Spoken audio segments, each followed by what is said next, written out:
जसरी यो इभेन्टलाई हाम्रो क्लाउड एजुकेसन एन्ड भिजा सर्भिसेसको जनकपुर बुल्सको सेकेन्ड सिजनको एउटा पार्टनरसिपलाई जसरी माया गरेर यहाँ आइदिनु भयो तपाईहरुलाई हृदयदेखि धेरै धेरै धन्यवाद दिँदै म क्लाउड एजुकेसन एन्ड भिजा सर्भिससँग हाम्रो पार्टनरसिप यो सिजन भन्दा पनि उहाँहरूले चाहिँ अलि लङ टर्म भिजनले पनि सोच्नु भएको छ। म एउटा चिज सोचिरहेको थिएँ कि मैले यहाँ इङ्ग्लिस अब एजुकेसन्स भयो मैले इङ्ग्लिस ल्याङ्ग्वेज युज गरौँ कि नेपाली भनेर सोचिरहेको थिएँ। सो मैले चाहिँ नेपाली नै युज गरेँ। यहाँ तपाईँहरू सबैजना आउनु भएको छ, त्यही हो। धेरै धेरै धन्यवाद। यो पार्टनरसिपले पक्कै पनि जनकपुर बुल्स एउटा फ्रेन्चाइजीलाई क्रिकेटमा एउटा कर्पोरेट सेक्टरबाट जुन हेल्प हुन्छ त्यसले धेरै मायने राख्छ। हामीसँग नेपाली खेलाडीहरू विदेशी खेलाडीहरूले अनाउन्समेन्टको क्रममै छ। लगभग अब सकिसक्यो। सोमबारदेखि लिग छ, ओपनिङ गेम हाम्रो छ। सो टाइटल जित्नु छ यसपालि। हामीसँग दुईजना होनार खेलाडी हुनुहुन्छ, उहाँहरूको ठुलो योगदान यो लिगमा रहनेछ।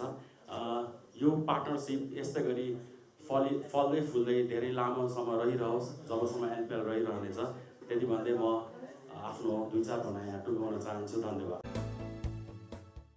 जसरी यो इभेन्टलाई हाम्रो क्लाउड एजुकेसन एन्ड भिजा सर्भिसेसको जनकपुर बुल्सको सेकेन्ड सिजनको एउटा पार्टनरसिपलाई जसरी माया गरेर यहाँ आइदिनु भयो तपाईहरुलाई हृदयदेखि धेरै धेरै धन्यवाद दिँदै म क्लाउड एजुकेसन एन्ड भिजा सर्भिससँग हाम्रो पार्टनरसिप यो सिजन भन्दा पनि उहाँहरूले चाहिँ अलि लङ टर्म भिजनले पनि सोच्नु भएको छ। म एउटा चिज सोचिरहेको थिएँ कि मैले यहाँ इङ्ग्लिस अब एजुकेसन्स भयो मैले इङ्ग्लिस ल्याङ्ग्वेज युज गरौँ कि नेपाली भनेर सोचिरहेको थिएँ।